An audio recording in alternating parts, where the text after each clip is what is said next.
एक हमलावर भारत के प्रधानमंत्री पर निशाना साध चुका है।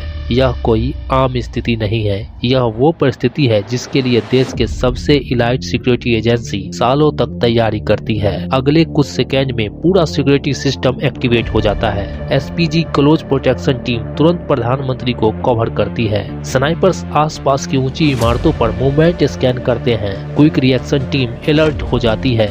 अब जो होगा वही तय करेगा, यह दिन इतिहास बनेगा या एक सामान्य दिन रह जाएगा। प्रधानमंत्री की सुरक्षा सिर्फ एक व्यक्ति की सुरक्षा नहीं है, यह जुड़ा है देश की स्टेबिलिटी से, डिसीजन मेकिंग से, ग्लोबल इमेज से। अगर सुरक्षा सफल रहती है तो सब कुछ सामान्य लगता है, लेकिन अगर एक भी गलती हो जाए तो इसका असर पूरे देश पे पड़ सकता है।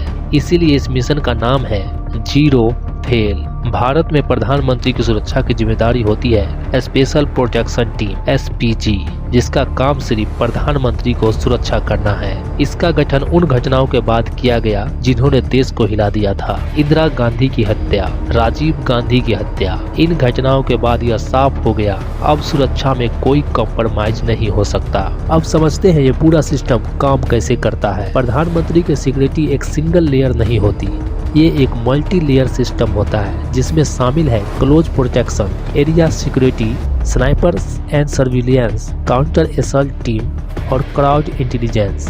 हर लेयर का अपना एक रोल होता है। लेयर 1 सबसे पहली layer close protection. SPG commando हर समय पीएम के आसपास रहते हैं।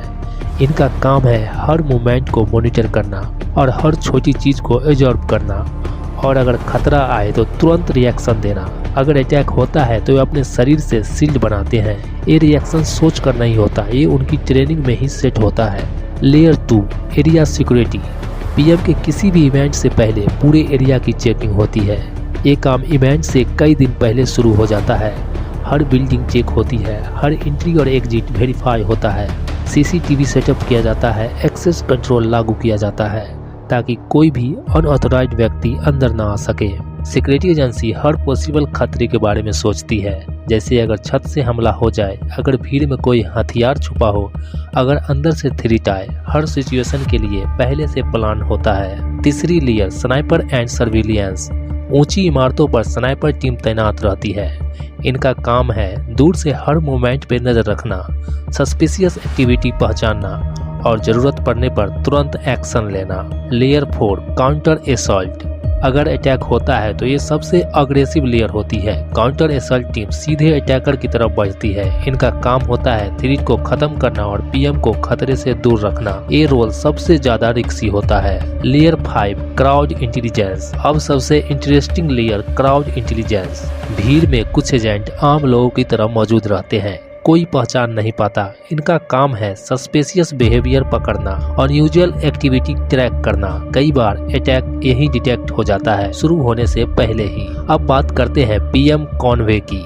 ये सिर्फ गाड़ियों का ग्रुप नहीं होता, ये एक मूविंग सिक्योरिटी सिस्टम होता है। इसमें होती है lead car, pilot vehicle, armoured car, e escort और बैकअप व्हीकल, और सबसे इम्पोर्टेंट कई बार एंटिटिकल कार होती है ताकि कोई ये पहचान न सके कि असली पीएम कौन से गाड़ी में है। जब कॉन्वे मूव करता है तो रूट पहले से क्लियर किया जाता है, रोड टेम्पोरली ब्लॉक होती है, ट्रैफिक डाइवर्ट किया जाता है, हर जगह सिक्योरिटी डिप्लॉय होती है। कुछ भी रैंडम नहीं होता, सब प्लानेड होता है। पूरे ऑपरेशन को कंट्रोल करता है कम्युनिकेशन सिस्टम। एसपीजी पुलिस और इंटेलिजेंस एजेंसी हर समय कनेक्टेड रहती है। इंफॉर्मेशन इंस्टेंटली शेयर होती है और डिसीजन बिना डिले के किए जाते हैं। अगर अटैक हो जाए तो प्रोसेस फिक्स्ड होता है। सबसे पहले कवर, फिर थ्रेट आइडेंटिफाई, फिर काउंटर अटैक और साथ ही एविक्यूएशन। ये सब सेकेंड में होता है। हर जगह मल्टीपल एस्केप रूट होते हैं, प्राइमरी, सेकेंडरी और बैकअप। अगर एक फेल हो जाए तो तुरंत दूसरा एक्टिवेट होता है। Medical support. हर मूवमेंट में मेडिकल टीम भी रेडी रहती है। एम्बुलेंस, इक्विपमेंट, ट्रेनेड स्टाफ सब स्टैंड बाय पर, ताकि इमरजेंसी पर तुरंत रिस्पांस मिले। ऐसी घटनाएं रेयर होती है क्योंकि फोकस अटैक के बाद नहीं, अटैक होने से पहले रोकने पर होता है। जो दिखता नहीं वही सबसे ज्यादा काम करता है। प्रधानमंत्री की सिक्योरिटी एक इनविजिबल सिस्टम है। आपको सिर्फ इवेंट दिखता है, लेकिन उसके पीछे सैकड़ों लोग काम कर रहे होते हैं। जब ये सिस्टम सही काम करता है तो सब नॉर्मल लगता है, लेकिन अगर ये फेल हो जाए तो पूरे देश पर असर पड़ता है। और इसी वजह से जीरो फेल सिर्फ एक शब्द नहीं बल्कि जिम्मेदारी है।